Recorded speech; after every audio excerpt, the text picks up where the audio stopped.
I pretty much made my side hustle my main hustle with Trusted Health. I really was doing content. I was hosting events. I was an ambassador for a few brands. And I just really took hold of that and made it a career. And that's where I pivoted into community management. Welcome to Nursing Beyond the Bedside. I'm Audrey, your host, and a nurse who pivoted my path several years ago. After 8 years as a critical care nurse, I was ready for change. I craved higher pay and more flexibility, but was struggling to find a clear path forward. Fast forward through positions in recruiting, customer success, and marketing, and many lessons learned along the way. Today, I run Pivot Path, a company dedicated to empowering nurses to redefine their careers. This podcast is designed to help you navigate the journey from clinical bedside nursing to a fulfilling career that aligns with your passions and goals. Here, you'll discover inspiring stories from nurses who've gone beyond the bedside, successfully transitioning to non-clinical roles, or redefining their nursing career. Join us as we hear their stories and share actionable strategies to help you make your own leap. Whether you're a new listener curious about what lies beyond the bedside, or a returning audience member in need of some fresh motivation, this podcast is your go-to resource for exploring new opportunities that can transform your career. Let's get started. Today, I'm thrilled to welcome Britt Greaves, a former nurse who's made an incredible transition into building vibrant, empowering communities for various tech startups. Britt is currently a community manager at Chief, the largest private network for senior women executives in the U.S. In this role, she focuses on empowering leaders by fostering connections and driving engagement for her Los Angeles members. Before Chief, Britt led the community at Trusted Health, where she created spaces for nurses to thrive both personally and professionally. Beyond being a community manager, Britt's an advocate for mental health and wellness who believes in creating environments that help people embrace their full potential. She's a public speaker and wellness practitioner specializing in mindfulness, sound, and breathwork facilitation. Britt's mission is to help nurses and other professionals find joy and fulfillment in their work and lives, guiding them toward careers and lifestyles that resonate with their true passions. Britt, welcome to the show. Thank you for having me, Audrey. Of course. This episode is a little bit different from my standard episode because we are winging it. I don't have an outline for us. We are going off script. But Britt and I work together at Trusted Health. So having these conversations is totally natural, and I'm really excited to just kind of see what we can get into today. So Britt, why don't you give us a little bit of background? I'll let you dive in kind of wherever you want to with your career and just kind of lay the groundwork for us. Yeah, so I actually started my nursing career in North Carolina, where I have done a ton of different specialties. I started out in progressive care. Then I transferred to the cardiac step-down unit. And then I transferred to the love of my life, which is the PICU. And then I knew that I wanted to travel. I was experiencing burnout pretty early on just because, all of those specialties really do take a toll on you. So I found a travel nurse on my unit, and she, recommended I start, and I kind of got started, and I started at NYU in their CVICU. So I also got to learn a new specialty while traveling. So I traveled for about 5 years, ton of different cities, New York, Arizona, Baltimore. I even went overseas to Russia, Africa, Haiti, a ton of different things all over, and San Francisco, LA. I think I might have missed some, but who knows? I traveled in the PICU and the CVICU kind of flip-flopping, and then I ended my career in LA in the COVID ICU and Houston as well. And that's kind of when I knew that I had to make a pivot.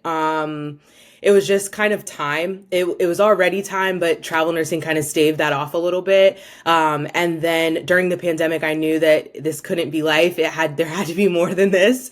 And I knew that I had skill sets. I just didn't know how to really, hone them in and utilize them. And I always love to say this, but I pretty much made my side hustle my main hustle with Trusted Health. I really was doing content. I was hosting events. I was an ambassador for a few brands. And I just really took hold of that and made it a career. And that's where I pivoted into community management. Yes. And I want to talk a little bit about side hustles because I think that that is something that is very interesting to a lot of nurses. And you're the perfect example of this, but a side hustle can be such a good way to pivot your career. Whether that side hustle is just helping you like put more money in the bank while you prepare to make a change, or if you really like take off with that side hustle and just run with it. So tell us Mhm. kind of more about like when was it that you decided that, you were going to start doing something on the side? How did you figure out like what that was going to be and really like get rolling with it? Yeah, I think first was education. I really do believe in like each one teach one. So at the time, there weren't a lot of influencers in the space because I'm a little older than I look. Um, so there weren't really a lot of people, but I knew that I wanted to share my story. I am from North Carolina, a big town, but however, it is, kind of a country or state. So I didn't see kind of black girls, people of color that look like me kind of sharing their stories and traveling the world and going internationally and things like that. So I said, you know what? I think I want to blog about this. And I had seen in the age of Pinterest, it was really booming back then. I know I still love Pinterest, but it was booming back then. And I was like, oh, I think I can make money like doing this. And so I kind of just started to research, look at other blogs, other travelers that were blogging about their kind of interests and things like that. So then from there, I saw people monetizing their Instagrams at the time as well. So I kind of started to play around with traveling photos to see if those would hit and kind of like take off. Some did, some didn't. But as we know with our side hustles, we kind of just have to keep putting brick by brick and then it'll eventually Mm-hmm. get somewhere. So I just kept making content. I would share my stories and the kind of the woes of traveling on my Instagram and continuing. I had a website where I kind of started my first vlogs, my first travel guides and things like that. And I was traveling like internationally at the time. So I was going on these huge trips that everyone was like, "Oh my God, I want to be like you. I want to see what you're doing." And so I just kept doing it. Just kept doing it. And eventually brands started reaching out to me. The more you do something, the more people, the more eyeballs kind of get on your page and your content. And so then that's when I kind of realized, okay, well, how much do I want to charge? How much, Mm-hmm. is this worth? Because I think back then a lot of brand deals were like, get scrubs to get, advertising and things like that. And I was like, well, that's cool for the first couple. But then once I started to get a little bit of a name under my belt, and bigger names, in my catalog, that's when I realized, okay, this is an official side hustle. I can make some money off of this. And this is when I kind of started to learn from others. I actually took a course and they showed you how to monetize the things you were doing. They showed you how to Mm. really push your business or whatever it is you have forward. And that's how I really actually kind of just took off from there. So that's kind of how it started. But Yeah, once you realize that you can monetize through content on social media, you scroll very differently. Like whenever I'm scrolling on like Instagram or TikTok and I see a really big account, I'm like, "Ooh, okay, like how are they monetizing this?"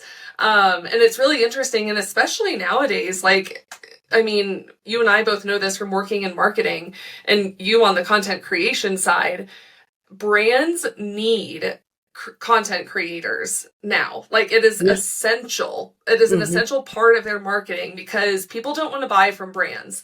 And people are like totally burnt out on seeing brand content on social media. They're just like bothered by it. So the way that they're really like cutting through that now is working with content creators who can like showcase their brand and push traffic to them. So it's really cool Hmm. that you're able to figure that out. And I'm interested that you took a course to teach you how to do this because um, I love that we live in the day of the internet and information is everywhere. And one of those things being digital courses. And I offer a few digital courses through Pivot Path. And I think that it is such a great tool for people to take advantage of. Because you can do it at your own pace and get this like essential information just like fed to you. And it can really just be that like unlock that kind of like pushes things to the next level for you. Cause I'm sure you and I both know if you're trying to build your own side hustle or side business or whatever it is, you mentioned it being brick by brick, and it is. It can be like a tedious, like trial and error kind of process.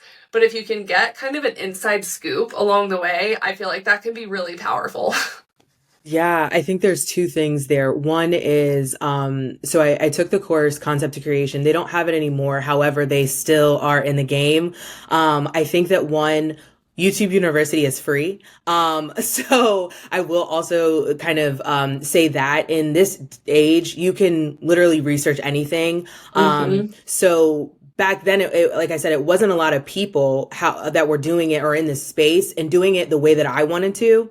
But what I will say about that is the reason that I spent money and put my time and energy towards something was because it also not tricks your brain, but kind of markets your brain into say, like, I'm serious about this. I want to do this and I'm going towards this. And what are the actionable steps? Whereas if you didn't put your hard-earned money towards something, you wouldn't take it seriously. You wouldn't really be as motivated to do something. So it kind of helped me to be like, you know what, this is what I want to do. Now, maybe I don't use everything from the course that, you know, you may take or whatnot, but one, you have access to people. I think that was the hugest thing is that, people knew me, but then also it was reciprocity. You know, it was like you were putting out into the ethos, I'm serious about this. I want this. So what do you think you're going to bring back? You're going to bring back opportunities. You're going to bring back, oh, she can do this. She actually is in this field. So I kind of say those two things is like, take a course, but also YouTube is free.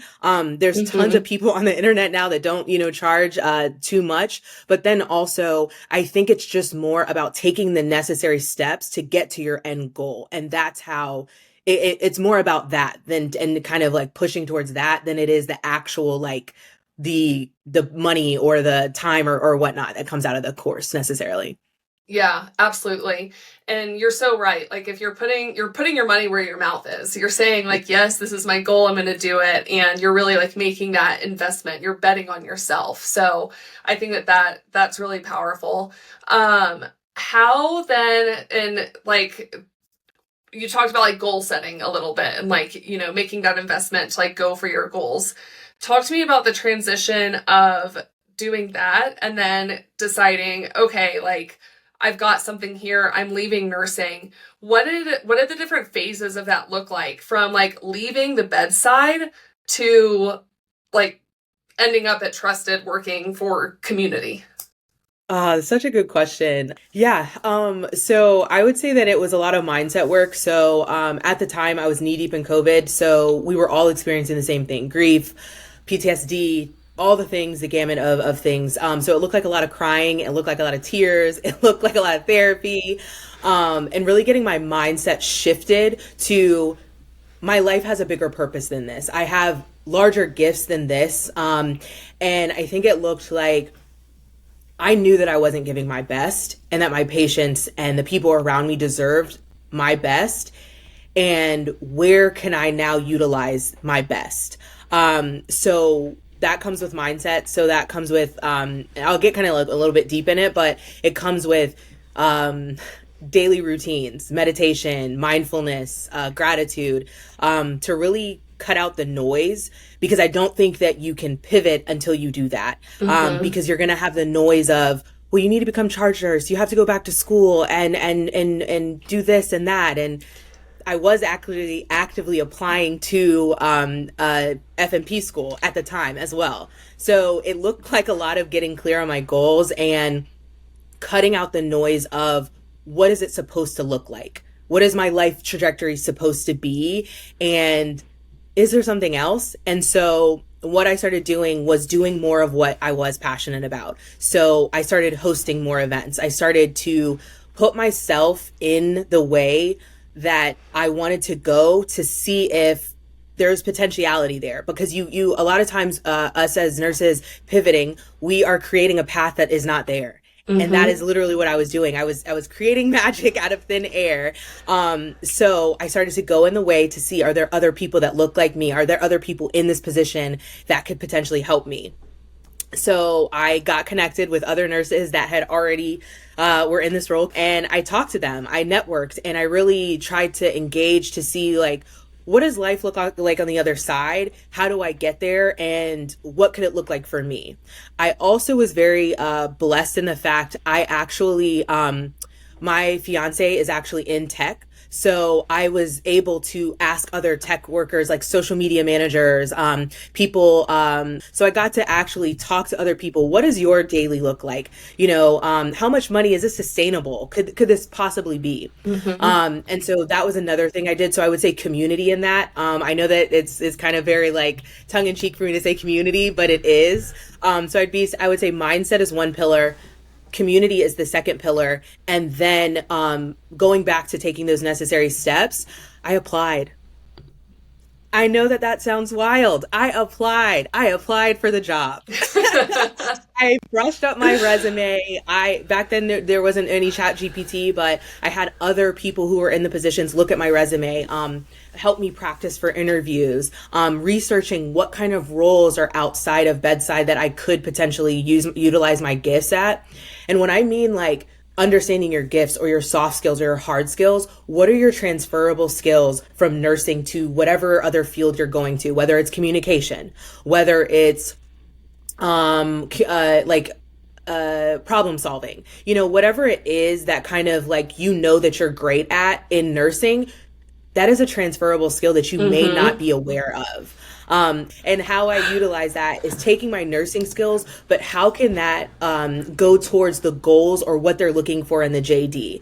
So if you're Mm-hmm. trying to apply for like a triage job that's like remote or something like that, how do your skills in nursing translate to that remote job? You can communicate with tons of interdisciplinary teams. You can multitask. Things like that you aren't aware that you can transfer. That's how I also did it. So also kind of when I talk about goal setting, when I talk about those actionable steps, it's actually taking that nursing brain off and put yourself in the position of that new position you are. Mm-hmm. That's kind of how I segued. Yeah. Yeah. There's a lot there that I want to talk about.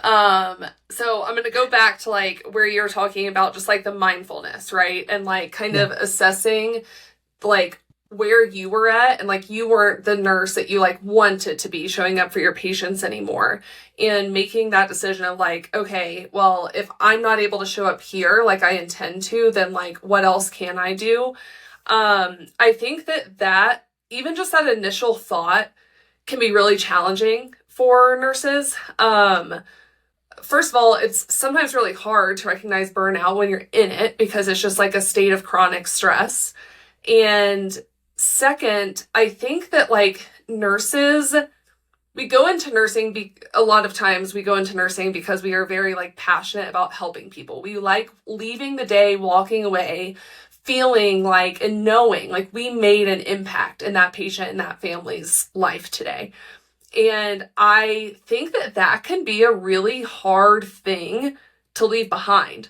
Like, I know for myself personally, I kind of had a little bit of like an identity crisis of, well, if I'm not working at the bedside, if I'm not having this interaction with my patients, if I'm not walking away from, at that point, really just the rare good days, like feeling like, what am I doing? And like, what am I passionate about? So I think that like what you said about just like mindfulness, like you have to take these steps to like reflect before you can really move forward, I think is so true. And I actually don't think I realized that you were down the path to become an FNP.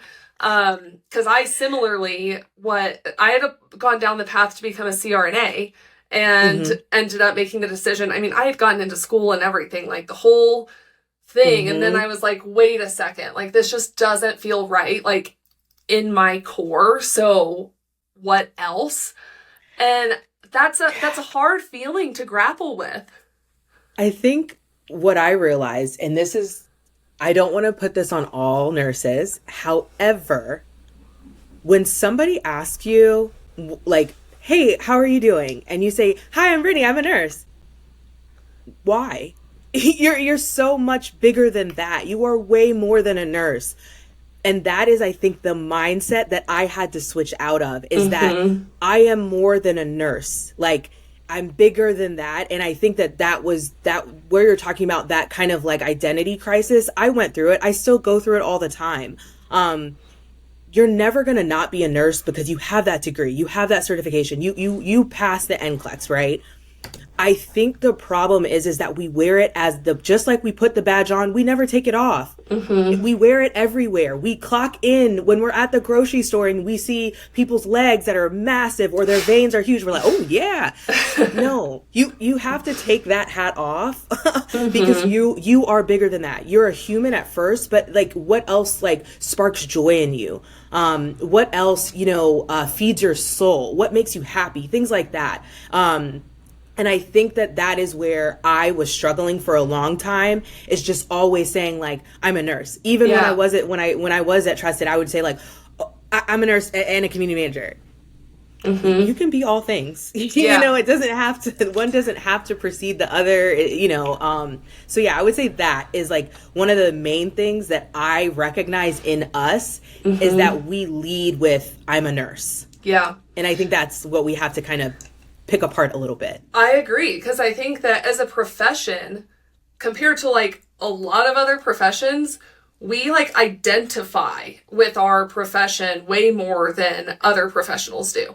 So I think there is that like breaking apart and like separation that has to happen there, and realizing that you are more. Not that like being a nurse isn't enough, but like at the end of the day, you are more than your profession. Like, you're more than a nurse. You're a mom, a sister, a traveler. Like, you're all of these things.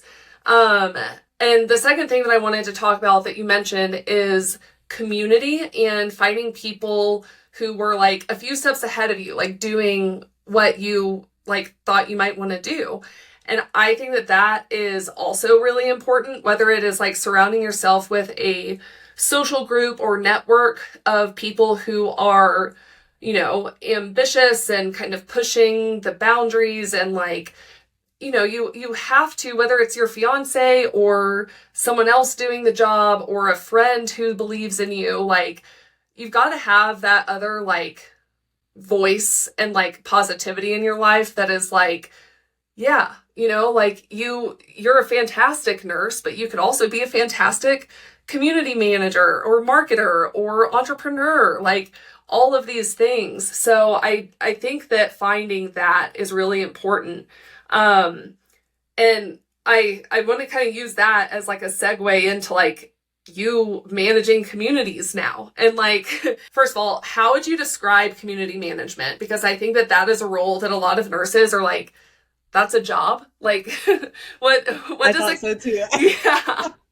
Like, what does a community manager do? And like, how are you now finding like fulfillment and an ability to make an impact in this type of role?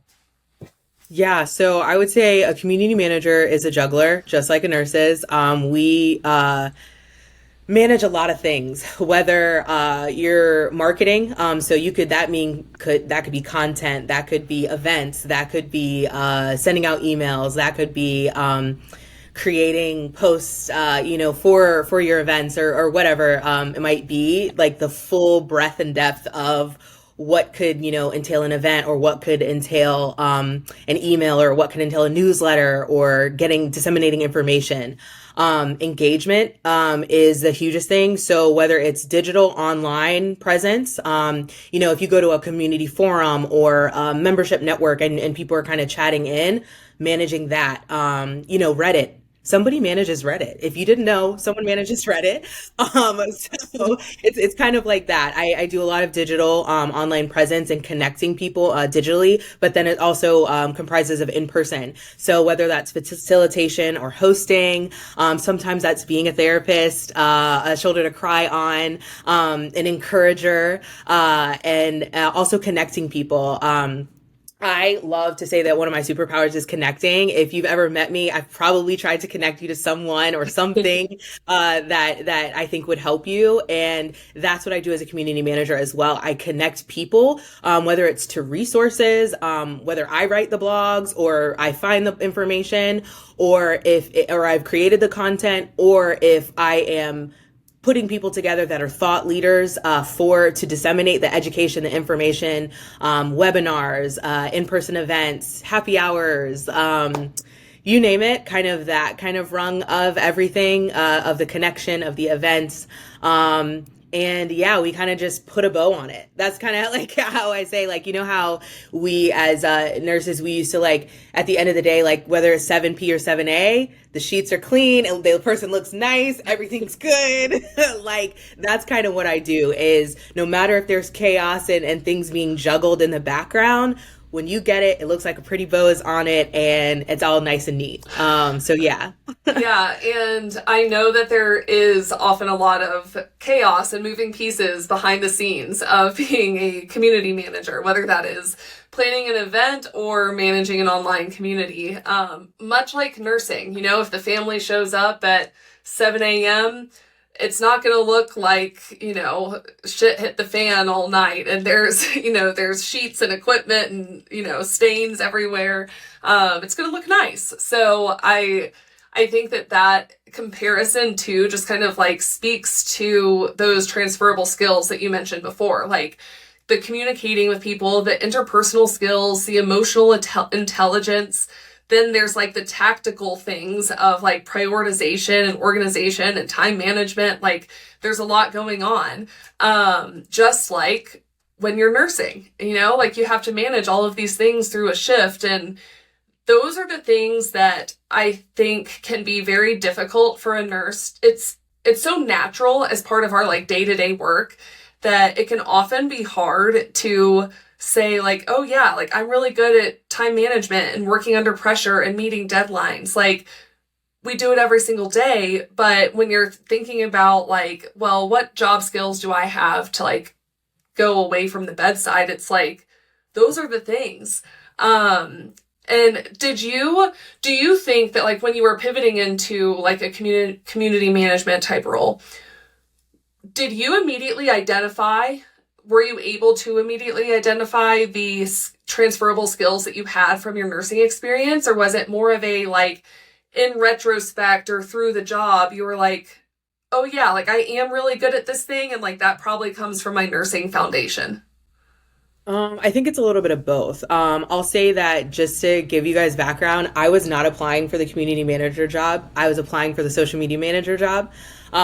So that looked different. The JD looked different. And when I am unique, I know that. But like when I applied, the job was created because I fit the description, because I came in and I showed my skills and I showed who I was at my core and my authenticity. And that's shown. And that's how that role was created for me.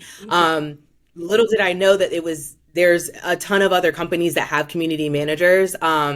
And I didn't know what it looked like because I had to actually Google what's the difference between social media manager and community manager. I didn't know. I didn't know what the skills were. I just showed up as myself. So yes, my nurse self, I showed up as her, bringing her along with me.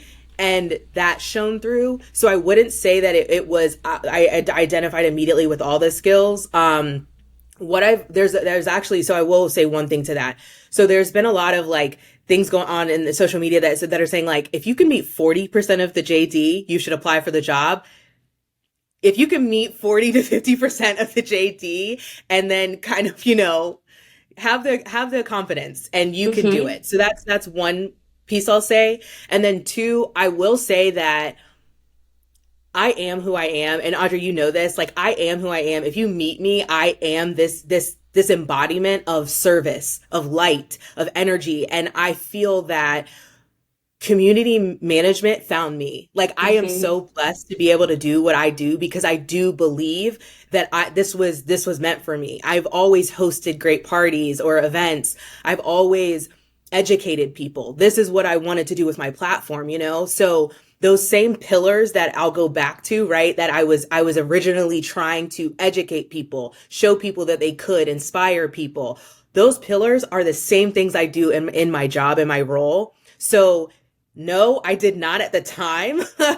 However, those things that you don't think are important, those things that you don't think that match up, they do. Hmm. Um, you just literally, what I would suggest, just to give like more tactical thing, is Google like soft skills, right? Google soft skills. ChatGPT is a wealth of knowledge. Google soft skills, kind of say, okay, I meet these, I meet these. You can say, how does, you know, my resume or what I've done with nursing apply to this concept of a job that you may be applying for, right? Exactly. Yep. And then that's how you can actually marry the two and then use that star method and take those and make those situational actionable results that you have kind of driven, but make it sound a little bit nicer to reflect what the job you're going for is. For Totally. example, community management. I grew my platform 200 fold. And this is my personal platform. I grew my personal platform. I grew the amount of RSVPs I had to my retreat. I sent out a newsletter to XYZ amount of people. That equals what you're doing, you know? So whatever your skill sets are, just apply it to that job. Yeah. So yeah, that's kind of what I'll say is I didn't have it, but I also did. Yeah, I mean, which is such an important message because I think it can be discouraging if you're a nurse, like looking through job descriptions that are like not nursing, like non-clinical jobs. And they're like, you need, 5 years of experience in like customer service or customer success. And it's like, well, you have that as a nurse. Or, just all of these different things that, a nurse isn't necessarily going to say, well, I don't like, it's not black and white, right? Like, I don't have that exact experience, but this experience that I do have results in like the same skills and value for the company. So it is like approaching things a little bit creatively and just like you hit the nail on the head, like don't sell yourself short. Like be proud of the experience that you have and like what you're bringing to the table. So yeah, I think that that's great. Like put yourself out there, apply to things and like be confident and show up as yourself. I think that that is fantastic advice. I also want to talk a little bit about like what you do with like mental health and wellness, because I think that as you and I both know, and every nurse listening to this podcast knows, that is an area where nurses are just really lacking in support and resources. Like we don't get that type of support and resources like from our employers. We probably should, but like it's generally like not something that just like comes with the job. So being able to find that for yourself, I think is really important in order to like stay healthy as at the bedside. So just tell us a little bit about like your platform with that, kind of like your fundamental kind of philosophy there and what you're doing to help with that. Yeah, so my kind of quote is to heal the healers. So regardless if you're a mother, a caregiver, a healthcare provider, whatever you kind of do, you can heal one yourself intrinsically, but then two, you can heal others by healing yourself. So that's kind of my what I kind of stand for, and what does that mean? What does that look like? So when I was experiencing the myriad of things that I was experiencing, I wasn't myself, and I knew that I had to do better for my future, for my relationships, for, you know, everything. And so how that kind of looked was I started to heal myself before I ever vocalized, hey, you do this might work for you, things like that. I trialed and errored things. Some things worked, some things didn't. Some things I identified with and some things I didn't. But I just kept trying. I tried different therapists. I found one, love her. I also, I'm a believer. So also like devotionals, going to church, music, whatever resonates with you, right? But so I found the anchors that I needed to help me sustain. Because I know that we're on the Pivot Path podcast, but I also am a believer in sustaining where you're at, because sometimes you don't have the ability to transition just yet. We don't always have that access and that availability just, immediately. So how can you sustain what you're doing, to pay the bills and to go on the trips and to do the things that you need to do while making that exit plan? So I started to build that arsenal, and I call it a toolbox. So whatever's in your toolbox, you can pull out, whether it's coloring after a long day, whether it's going on a walk, different modalities. Like I love gratitude. I found gratitude in the pandemic, and I use the 5-minute journal. It's very inexpensive and it's very literally 5 minutes. So it's just gratitude, and that I'm a huge proponent on gratitude. That is how I was able to walk in and out of that COVID ICU every day, and not go crazy. And so, gratitude is another practice. Mindfulness. So whether that's meditation, whether that's breath work, whether that's yoga, whether that's exercise, whatever it is that kind of can dump out all of that stuff that you're kind of carrying, that weight that you're carrying, whatever helps you dump that off. It could be cooking, right? So I found practices that worked for me. Then I began to research, because I'm a nerd in this stuff. I love it. And so I started to research it. How does it affect the brain? How does it affect chronic disease? How does it affect communities, right? And that's when I started to create my platform, because I realized in a lot of communities of color, we are not taught these modalities. We don't have access to these modalities. And the statistics show that we are at a higher risk for a myriad of things. And I wanted to solve and change that and affect that positively.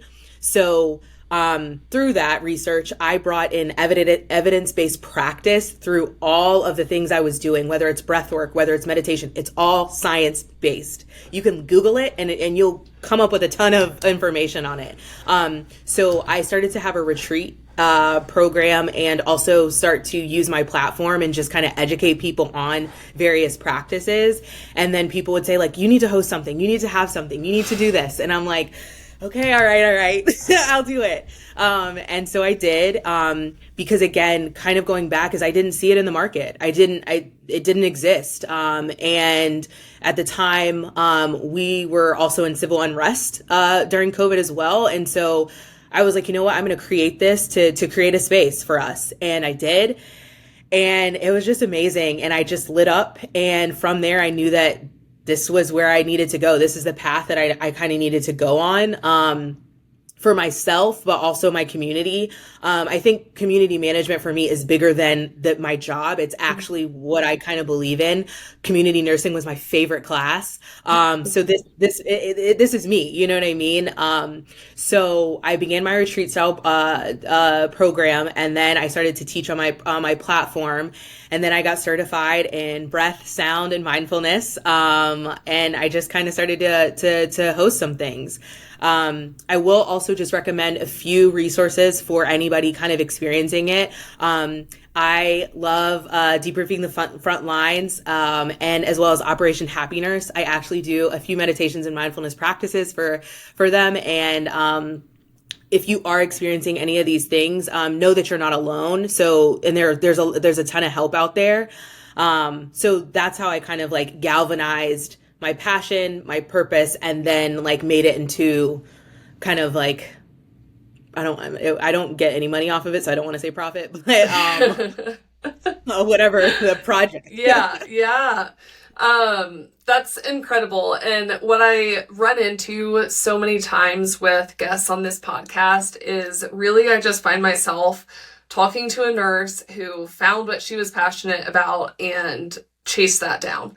And through that, you can, first of all, make such a great impact, and you can find that fulfillment that I think is so important to nurses in our careers and our lives. Like, we want to feel that, and we want to give to those around us. So it's really incredible that you kind of like honed in on what that was for you, and you were able to build so much around it. And things that are just so needed too. And I think that what's cool too with you is that like it's coming from this place of experience. Like, you have been that burnt out nurse. You have you've struggled with your own wellness and well-being, and you've found community and the impact that can have for you. So being able to then like kind of turn around and give that back, I think is really special. Yeah, I definitely, I think that also being a dreamer is beautiful, but being a doer is something else. And to see your baby come to life, just like you are with Pivot Path, it's like to see that come to life. It just, I don't know, it just gives you a joy in a different way. And I think that knowing that in all of this, I think what I hope people understand is that I'm still serving. I'm still servicing others in the way. And so again, will I always be a nurse? Yes, because at the end of when you break out what a nurse is, it's a healer. So I'm healing in different spaces. And I think that's where we say, take off that nurse brain, that nurse hat, that nurse badge. I had to kind of shake out the gold nuggets in that and say, what am I actually feeling deep inside of me? And I'm a healer. Now, I may do that in different ways. I may do that in different spaces. I may do that in different professions. But that's what I am at the core. So that's kind of how I feel about it. Yeah, no, I love that. And that is so true. Like, we talked a lot at the beginning about how, like you kind of have to like create that separation between like the nursing profession and like what else you are. And I think that like the way that you just put it is so important, because it's like, yes, you're a nurse, but like what's like underneath that, right? It's not like we're like totally removing nursing and saying like that is something totally separate, or like you were, that's like a just a nurse kind of thing. Like there's more too. And like, what is that layer underneath? Like what is your purpose? So, I think that the way that you just described that was beautiful.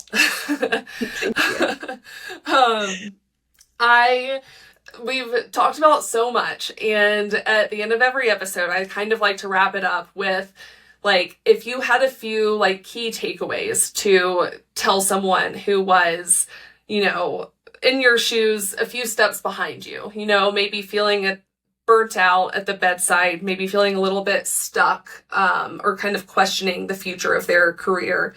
What are a few, like one or a few nuggets of advice that you would pass along? One is you can do it. I am number one hype girl, number one like motivational, coach, speaker, whatever you want to call it. But like truly, honestly, you can do it. Period. That's it. Like you can do it. That's the first. Second is don't do it alone. You were never meant to. That is one of my favorite community sayings, and it's true. We're not meant to do this life alone. We're not meant to do any of the things we do alone. Just like from a good teammate, like Audrey and I, like you're not supposed to do anything you're doing alone. So reach out, get help. Whether it's your mindfulness and where you're stuck, or there's coaches for that. There's therapy for that. There's so many resources out there that you don't have to struggle alone. You don't have to go your career path alone. We're resources. You know what I mean? You can always reach out to one of us and ask for help. Or how to, within reason. However,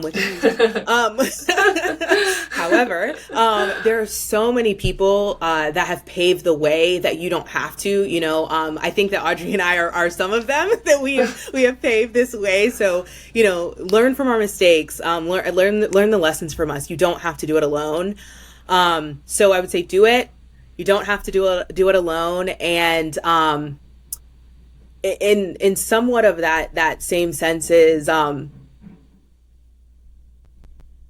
you are your own magic, and find that magic, whatever that is for you. Find that magic, find those people that sprinkle that extra fairy dust on you when you're down, or they're picking you up when you're sad or whatever, or they're the ones that are sending you DoorDash when you have a breakup. Whatever it is, like, find those people, and the people that like will push you even if you never make it to that point. They're going to always be there for you, those supporters. But also, like, you have to be your own biggest supporter. You have to believe that you can do it and that you will get to the other side of it. And I think, like, I never like to say fake it till you make it, because I believe I am what I am. And you know, we manifest what we say, and our words, you know, have weight to it. Just believe that you are what you are already. You know, believe that you have that you want already. And it'll all just unfold beautifully after that. So yeah, here's a little magic, a little sprinkling for you. Again, no prep sent to you for this, but I knew whatever you were going to say in response to that last prompt was going to be so good, and you did not disappoint. If you'd like to connect with Britt after today's show, you can connect with her on LinkedIn or follow her on Instagram at CatchBritt if you can. Thanks for tuning in. Don't forget to hit subscribe to keep up with our latest episodes. And if you were inspired by today's conversation, I hope you'll share this episode with someone who'd love it just as much as you did. If you're ready to pivot your path, sign up for my free newsletter at mypivotpath.com. Get non-bedside jobs delivered to your inbox every week. And if you have questions or just want to say hi, feel free to email me at audrey@mypivotpath.com. Thanks for listening, and until next time.